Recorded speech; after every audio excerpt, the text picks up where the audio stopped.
She never blinked. Not once. And in the bone-deep exhaustion of new parenthood, a fog where days bleed into nights, we didn't notice. Not until it was far, far too late. It started, as so many modern nightmares do, with the promise of convenience. My wife, Abigail, and I were drowning.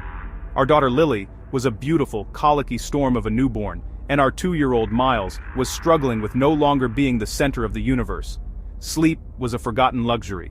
One night, over the drone of the baby monitor, Abigail put her hand on mine. Her eyes were shadowed with fatigue. "We need a break," she'd said. "Just one night, dinner, a movie, anything." So, I downloaded the app everyone was talking about. It was called Watch Over.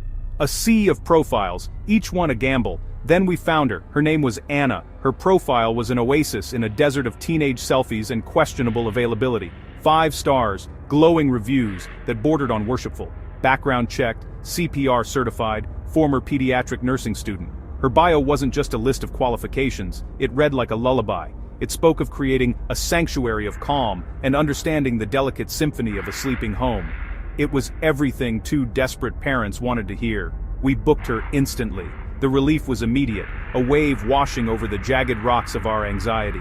We were finally getting a night off. We should have known it was too good to be true. She arrived 5 minutes early, not 1 minute more, not 1 minute less. Her shoes were immaculate, placed perfectly parallel on the welcome mat. Her clothes were simple, gray, without a single crease, as if they were immune to wrinkles. Her voice, when she introduced herself, was a soft, melodic hum. It was all just too perfect. A strange, uncanny feeling began to prickle at the back of my neck. It was like looking at a photograph of a person rather than the person themselves. Our toddler Miles gave a shy wave from the hallway. She smiled in his direction, but her eyes seemed to look straight through him. Our daughter, Lily, was already asleep in her crib, a small mercy. As we gave Anna the tour, explaining the labyrinthine bedtime routines, I felt a growing unease. I kept looking for a flaw. A stray hair, a scuff on her shoe. A moment of hesitation. There was nothing. I told myself I was being paranoid. New dad nerves, I reasoned. Overprotective, overtired. Abigail was just so happy, so relieved. I didn't want to ruin it, so I buried the feeling. And we left. Night 1. I woke with a jolt. The house was silent, but something had pulled me from a shallow, restless sleep. I looked at the baby monitor on my nightstand. The screen was black, but the small red light, the one that indicated a connection issue, flashed once. 3:14 a.m., just one blip, no sound from the nursery, no crying. I sat up listening, my heart hammering against my ribs.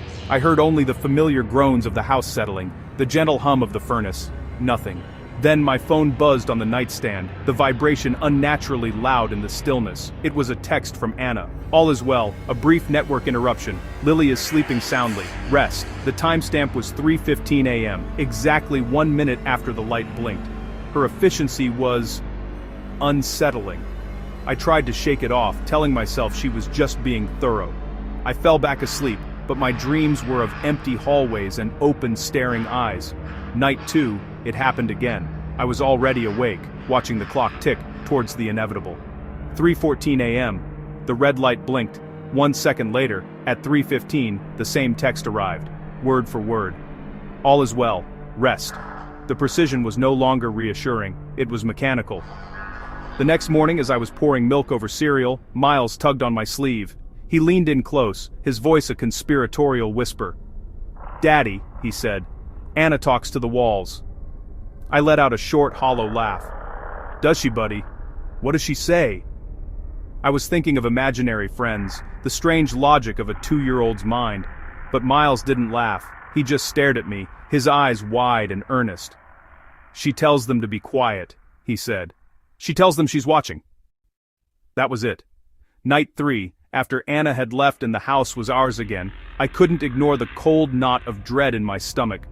I opened my laptop and navigated to the Watch Over app's cloud footage. The feature was sold as peace of mind, a way to check in. I felt a pang of guilt like I was violating a trust, but Miles' words echoed in my head. "She's watching." I pulled up the feed from the hallway camera, the one pointed towards the nursery and Miles's room. I scrubbed through the timeline. Midnight, 1 a.m., 2 a.m., nothing. The hallway was empty, cast in the dim glow of the nightlights. The footage seemed frozen. I checked the timestamp. It was still running? The camera was working. My blood ran cold. The camera wasn't frozen. I scrubbed back to 12:01 a.m., and there she was.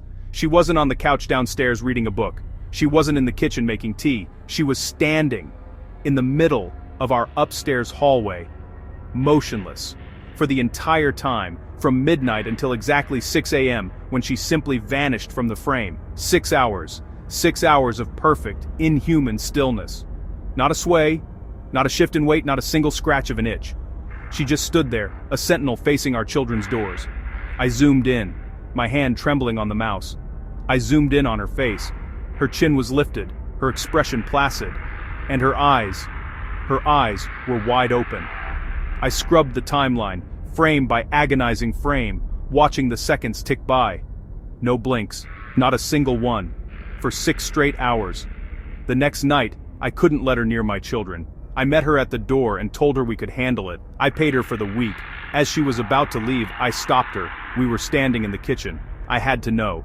"Anna," I said, my voice barely a whisper, "do you ever sleep?" She smiled, that same, small, practiced smile.